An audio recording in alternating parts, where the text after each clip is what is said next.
And again, this is a really quick topic to have a chat about. And it's very much about, uh, getting the right auction conditions. Now, yes, the auctioneer, whether they're an in-house auctioneer or whether they're an auctioneer that you're a contract auctioneer, they usually bring their own signs with them. And many of your registration processes, you've registered someone for an auction into your bidders register, and they've been given a bidders card, they've been given the bidders guide, the New South Wales Fair Trading Consumer Education Guide about the bidding. So you've made sure you've given them that. And often, many agencies have the conditions of auction printed on the back of the bidder's number. Now, they don't have to, but many of them do. And also, another way of the auctioneer will usually have a signboard. Now, you need to make sure that you're using the most up-to-date auction conditions. So on your auction conditions, both for what you're presenting to, if you're the listing agent, what's on the back of your bidder's cards, what the auctioneer is also using on their signboard, that the auction conditions relate to the Property and Stock Agents Act of 2002 and the Property and Stock Regulation of 2022.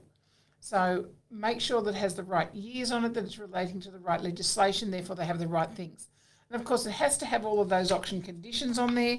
And there's a lot of conditions there that relate to Section 18 and parts 1 and 4. It also has a whole bundle of warnings about the penalties for dummy bidding, the penalties for collusive practices.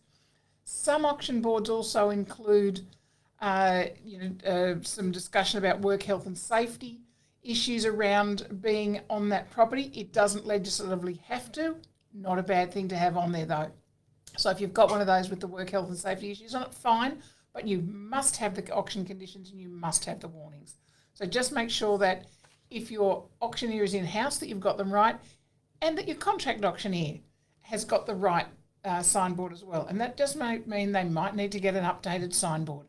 So really straightforward, but certainly remember that auction board those conditions need to be displayed.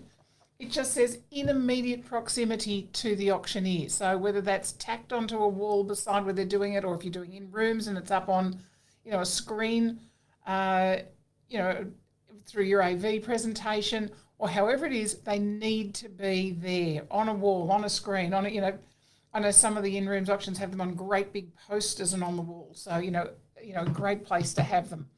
So just double check that that's all correct for you when you are running auctions.